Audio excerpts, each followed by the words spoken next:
আজ আমরা যাচ্ছি এমন এক জায়গায় যেখানে আগে ছিল না কোনো পাকা রাস্তা, ছিল না গাড়ির শব্দ, ছিল শুধু নদী, নৌকা আর প্রকৃতির নিস্তব্ধতা। চারদিকে ঘিরে বিশাল মেঘনা নদী, মাঝখানে ছোট্ট একটা দ্বীপ, আর সেখানেই বসবাস করে কিছু মানুষের সরল এবং সাদামাটা জীবন। চলুন দেখে আসি আমাদের আজকের গন্তব্য চর রামপুর, সেই অজানা সৌন্দর্য। সকালের হালকা রোদ মাথায় নিয়ে আমরা রওনা দিলাম নারায়ণগঞ্জের ঐতিহাসিক সোনারগাঁ থেকে। শহরের কোলাহল পেরিয়ে চলে এলাম মেঘনা ঘাটে, যা হোলসিম কোম্পানির পাশেই অবস্থিত। এখান থেকেই নৌকা ও ট্রলার ছাড়ে মেঘনার বুকে ছুটে চলার জন্য।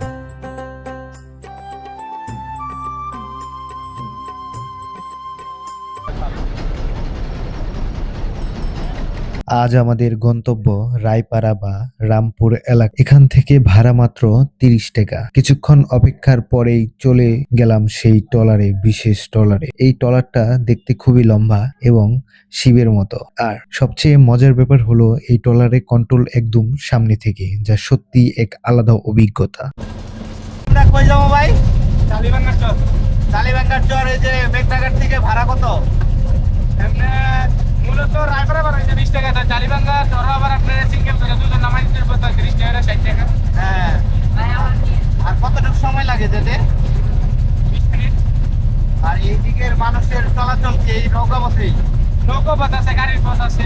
আগে ছিল আপনার নৌকা পথ, কেউ এখন বর্তমান আছে গাড়ির পথ। আর আপনি যেভাবে চালাইতেছেন এটা তো মনে হইতেছে একদম শীত চালাইতেছেন, একদম এরকমই সব। একদম পাইলটের মতো লাগতেছে ভাই আপনার। তবে এরকমই জাহাজ বলে দাঁড়িয়ে বলে তবে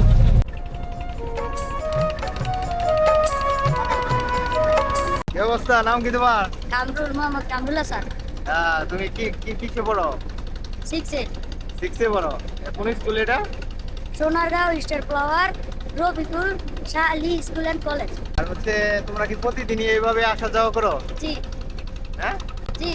তার মানে সিক্সে পড়ো না? প্রতিদিন এইভাবে আসো, সময় লাগে কতটুকু? লাগে 2 ঘন্টার মতো লাগে। যাইতে সময় লাগে কতটুকু? যাইতে যাইতে সময় লাগে প্রায়। তোমার নাম কি? মোহাম্মদ নাজমুল হাসান। নাজমুল হাসান। আর তোমার? মোহাম্মদ ইসতিয়াক হাসান। তুমি কোন ক্লাসে? আমি নবম শ্রেণীতে পড়ি। নবম শ্রেণী, তার মানে ক্লাস 9-এ। ঠিক আছে, তোমাদের বাসা কোথায়? সাতানি। সাতানি।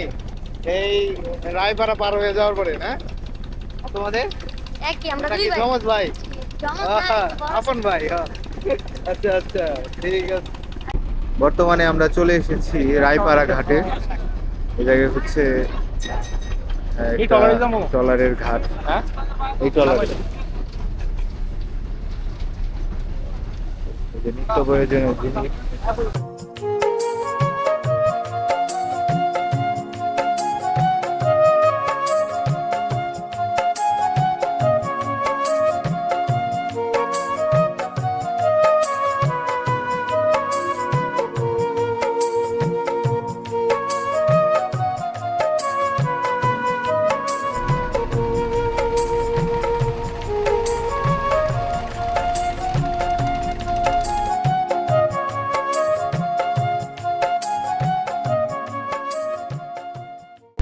বর্তমানে চলে এসেছি রামপুর নদী ঘাটে।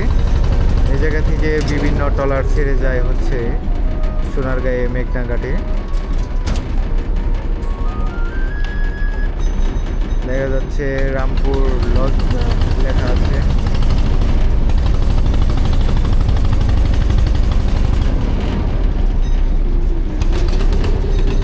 টাকাটা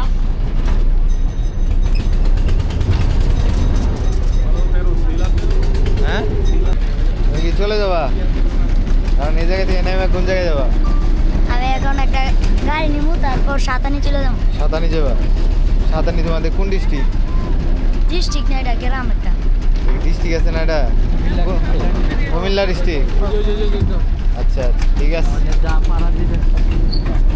শেষমেশ আমরা পৌঁছে গেলাম রামপুর লঞ্চ ঘাট এলাকায়। এলাকাটি হচ্ছে কুমিল্লা জেলার মেঘনা উপজেলার একটি গ্রাম, রামপুর এলাকা। বাজারের পাশে দারুণ এক নদীর দৃশ্য। এখানে মানুষের জীবনধারা, তাদের জীবনযাপন আর নদীকে কেন্দ্র করে গড়ে ওঠা জীবনের গল্প সবই খুব কাছ থেকে দেখা যায়।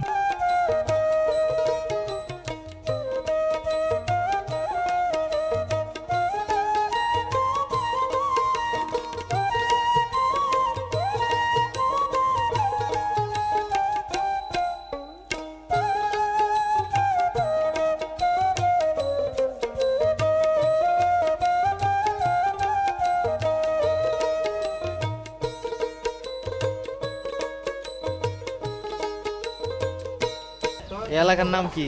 রামপুর বাজার। রামপুর বাজার। এটা কি মুন্সিগঞ্জে পড়ছে নাকি কুমিল্লা? কুমিল্লা পড়ছে। শুধু একটা যাতায়াতের মাধ্যম, আর এমনিতে কোনো ইয়ে দিয়ে আসা যাবে না? আর উপজেলা আছে গাড়ি। উপজেলাতে গাড়ি, মানে মূলত দোনোটাই আছে।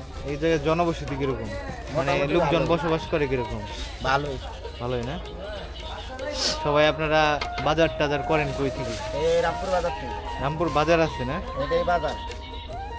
ভিতরে গেলে রাখতে পারবেন। ভিতরে গেলে দেখতে পারবেন রামপুর বাজার।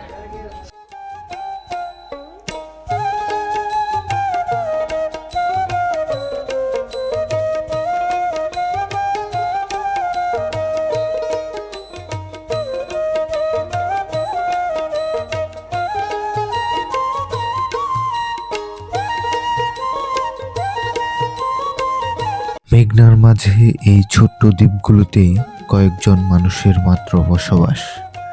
বাহিরের পৃথিবী থেকে প্রায় অনেকটা বিচ্ছিন্ন, কিন্তু প্রকৃতির সাথে এমন এক বন্ধন আছে যা শহরের মানুষ শুধু অনুভব করতে চায় কিন্তু তা পায় না।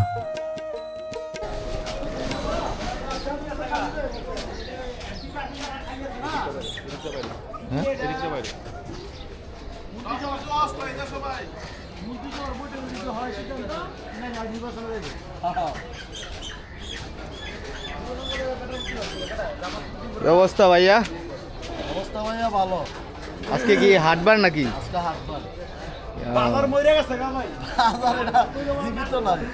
বাজার এমনি, অবস্থা দেন না, বাজার এমনিতে কয়টা থেকে কয়টা পর্যন্ত লাগে? বাজার এটা সারা বছর ধরে চলে, দেখছেন না এই অবস্থায় থাকে। সপ্তাহে হাট কয় দিন?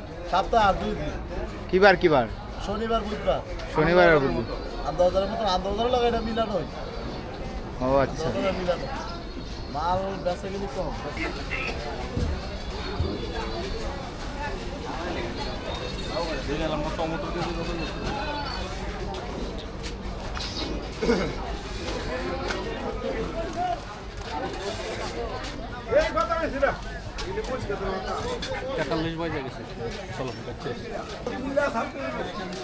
হ্যাঁ ভাই,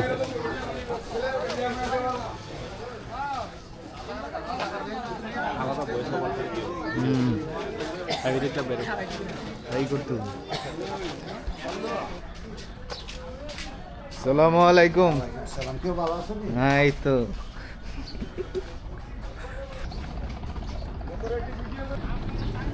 এই দোকান আছে?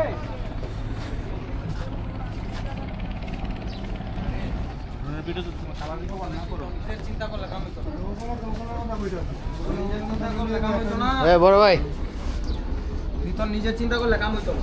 চেষ্টা বুঝি তো দেখবি।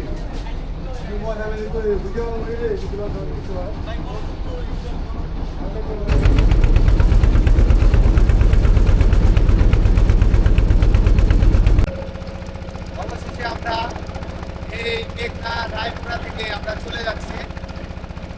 এক সুন্দর একটি প্রাকৃতিক দৃশ্য দেখতে পেলাম এবং গ্রামীণ একটা বাজার দেখতে পেলাম। মানুষের চলাচল এবং মানুষজনের সমাগম সবকিছু অনেক ভালো লেগেছে। এই তো ভালো লাগলো, জীবনযাত্রা দেখে গেলাম, ভালো লাগলো।